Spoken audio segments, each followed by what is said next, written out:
La situation sécuritaire reste tendue dans les hauts plateaux d'ici Kivu. Là, nous sommes précisément à Ouvira avec des combats qui opposent les forces armées de la République démocratique du Congo aux éléments de la FCM 23. Les combats ont été, se sont intensifiés hier mardi 17 mars 2026 avec bien sûr des accrochages qui a poussé même les habitants de la ville d'Ouvira, toujours dans les sites Kivu, d'entrer à où disons voilà, des sibires, hein, aussi quelques psychoses, une panique totale qui les a donc caractérisés la journée d'hier. Alors déjà, il faut quand même les dire, l'AFCM 23, quelques sources sur place qui font état, voilà, de la prise totale de la localité de Kirungu.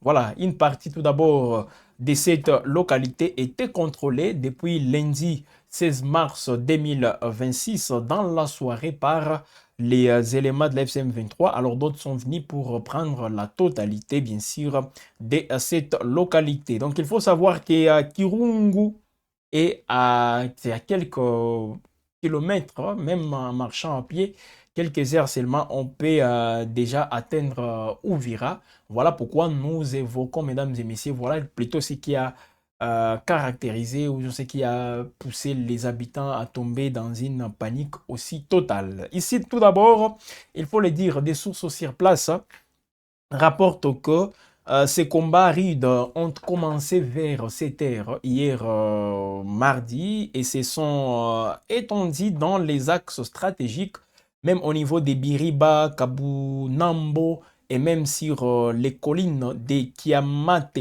Kiamate, là, c'est au niveau, bien sûr, de la zone qui aurait même été survolée par des drones. Voilà, à un certain moment, les FARDC avaient procédé par des tirs par drone, voilà, dans cette zone-là. Nous parlons bien sûr des collines de Kiamate. Ces collines, à un certain moment, étaient visées aussi par des drones des forces armées de la République démocratique du Congo. Voilà donc des témoins qui évoquent l'usage d'armes lourdes, même des mitrailleuses, hein. Voilà, toute la journée d'hier, il y a eu des armes lourdes qui ont retenti, des mitrailleuses, au point même de secouer des villages situés un peu plus loin, comme le long de la route nationale numéro 5. Donc même le trafic, comme vous le savez, Bukavu-Uvira, déjà coupé. Des centaines d'habitants transportant des enfants et quelques biens ont même été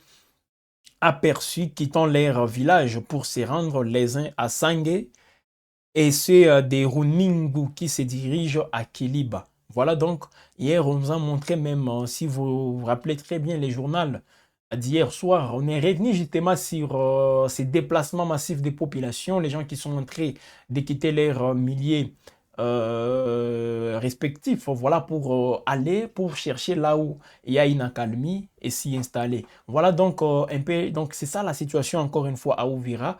Quelques jours après, là nous parlons d'Ouvira territoire et même au niveau de la ville d'Ouvira où siègent actuellement les institutions provinciales, il y a une panique totale. Parce que les gens craignent encore une fois que la FCM 23 avance pour prendre le contrôle d'Ouvira. Et c'est ce qui sera fait, ou soit les FRDC vont encore tout faire pour empêcher que cela se passe. Alors, au niveau des Sangé, il y a d'autres fans de Web Info qui sont aussi très déterminés, qui sont en train de nous donner des informations, mesdames et messieurs, minute par minute. Alors, il y a déjà qui nous parlent, bien sûr, d'un afflux massif de populations venant des hauts plateaux d'Ouvira.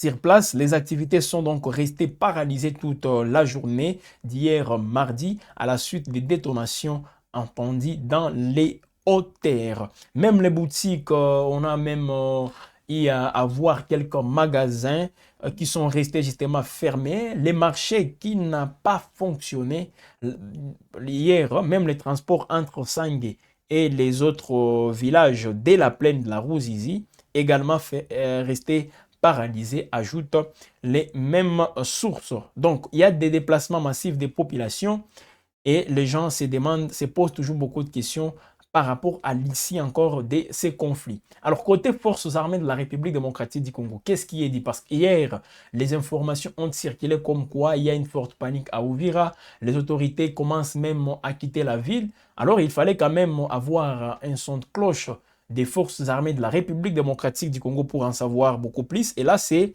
les porte-parole des opérations Sokola des Sud, au niveau du site Kivu, Rigen Mbouyi Kalonji, qui fait les points justement sur la situation. Pour lui, la situation sécuritaire dans la localité de Kirungu, territoire d'Ouvira, en province du Sud Kivu, reste calme et sous contrôle des unités des forces armées de la République démocratique du Congo et ses alliés. Les alliés, ce sont les Wazalendo et les forces burundaises. Il poursuit en disant que les FRDC continuent de remplir sa mission régalienne, dont celle de défendre l'intégrité territoriale et de protéger la population et leurs biens. Dans la poursuite des opérations de ratissage, selon lui, dans cette zone, nous y reviendrons vers vous dans un bref délai pour vous communiquer d'autres détails importants. Ça, c'est Rigen Mbouyi Kalonji, porte-parole des forces armées de l'opération Sokola 2 Sud, au Sud Kivu, voilà, qui tient à clarifier, plutôt la situation dans les hauts plateaux. Là, nous parlons d'Ouvira territoire, j'insiste très bien. Oui, c'est pas très loin d'Ouvira, de la ville d'Ouvira, mais quand même, il faut le dire, mesdames et messieurs, que c'est une situation très, très confuse. Les gens se posent question, l'AFCM 23 qui s'est retiré de la ville d'Ouvira, qu'est-ce qui explique encore ce développement de la situation? Qu'est-ce qui les pousse encore à vouloir avancer? Est-ce que l'AFCM 23 va reprendre Ouvira ou quoi? Donc, autant de questions qu'on peut tout de même se poser, mais dans l'esprit aussi, tout ce que l'AFCM 23 était en train de dire, les faits pour eux, ils ont subi longtemps les frappes des drones des FARDC, partout, même dans les milieux urbains, ça commence à les toucher. Donc, il faut à tout prix aussi agir pour ne pas rester toujours en position de faiblesse sur le plan militaire face au FARDC. Peut-être c'est une stratégie, je ne sais pas. Je ne fais que formuler des hypothèses et qu'on arrive nous tous à réfléchir quant à ça et chacun pourra donner son opinion. Justement, c'est un peu ça, mesdames et messieurs. Mais la situation est toujours très tendue, bien qu'aujourd'hui, on signale une petite accalmie dans ces zones-là. Mais au-delà de ça, il y a donc, disons, un déplacement massif des populations dans toutes ces zones. Pendant ce temps, c'est au niveau de Washington, et c'est par là qu'on va devoir terminer cette tranche d'actualité sur Web Info Télévision. Au niveau de Washington, on est en train encore de voir Washington donc les États-Unis d'Amérique, l'administration Trump, qui veut bien sûr relancer les discussions entre Kinshasa et Kigali. Alors, les discussions qui seront relancées se focalisent beaucoup plus sur la mise sur pied, ou disons, comment dire, la réalisation de manière effective de tous les engagements pris au niveau de Washington. Depuis le 4 décembre, il faut qu'il y ait des avancées. Oui, les chefs d'État avaient entériné, mais vous le savez, mesdames et messieurs, ces accords sont bités aussi à un sérieux problème parce que ces accords ne sont toujours pas appliqués. Alors, déjà, comme vous le savez, on voit beaucoup plus les États-Unis actuellement très mobilisés pour mobiliser ou intéresser beaucoup plus par la guerre dans les Moyen-Orient, Iran, États-Unis, Israël. Mais on voit encore les pays de l'oncle Sam, comme on l'a dit tous les jours, les États-Unis d'Amérique bien sûr, qui souhaitent reprendre la main dans la crise entre la République démocratique du Congo et le Rwanda. Tout ça en vue de remettre autour d'une même table les dirigeants de deux pays dont les positions demeurent très éloignées.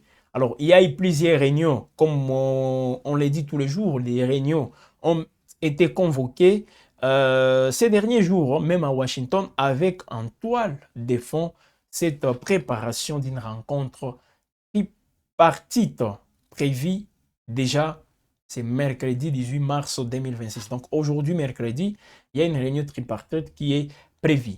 Alors déjà, il faut le dire, il y a une dégradation de la situation dans l'est du pays avec des mouvements que nous voyons, les drones, tout ça, les entités qui tombent régulièrement. Donc, il y a une semaine, Donald Trump avait brièvement déclaré espérer que les deux capitales, donc Kinshasa et Kigali, allaient rapidement se parler et surtout trouver des solutions. Donc, hier mardi, des réunions bilatérales se sont même tenues entre délégués congolais et américains d'un côté, entre représentants rwandais et américains de l'autre. Donc, c'est de manière séparée. Les Américains, donc l'administration Trump, l'équipe de Donald Trump s'est entretenue tout d'abord avec l'administration congolaise d'un côté et de l'autre côté avec donc les envoyés spéciaux du président Kagame dans toutes ces réunions au niveau des États-Unis d'Amérique. Selon donc plusieurs sources diplomatiques, il s'agissait d'abord de tâter les terrains et de préparer les discussions à venir. Mais l'accord avait été signé, je ne sais pas si on avait pris tout ça en compte, mais c'est comme si même le processus de Washington, il y a des étapes qu'on avait sautées. Alors on est en train de vouloir s'y rattraper. Voilà pourquoi nous assistons encore une fois à des multitudes de réunions, les réunions qui ne finissent pas. On continue toujours avec des réunions ça et là. Alors, on va voir ce que ça va donner, mais retenez tout de même, mesdames et messieurs, dans les hauts plateaux, au niveau d'Ouvira, là, je parle d'Ouvira territoire, la situation n'est pas du tout bonne, hein? Voilà. Territoire d'Ouvira au niveau du site Kivu, on nous a parlé de la situation au niveau de la localité de Kirungu. Voilà. Déjà, c'est qu'il y a eu des tensions, des combats intenses qui ont même poussé les habitants de la ville d'Ouvira, là où siègent les institutions provinciales, à rester, oui, en alerte, mais aussi il y a une psychose qui les a animés tout au long de la journée d'hier, mardi, même jusqu'au soir. Hein. Il y avait donc beaucoup de panique quant à ça. Alors, on va y revenir, mesdames et messieurs. Je vous invite tout simplement à rester connectés sur Web Info, car c'est toujours sur Web Info où vous êtes mieux servi. Merci à Thomas Zawadi, comme je le disais, qui nous a réalisé. Merci à toute l'équipe Web Info derrière cette production. On se retrouve prochainement, mesdames et messieurs. Restez connectés.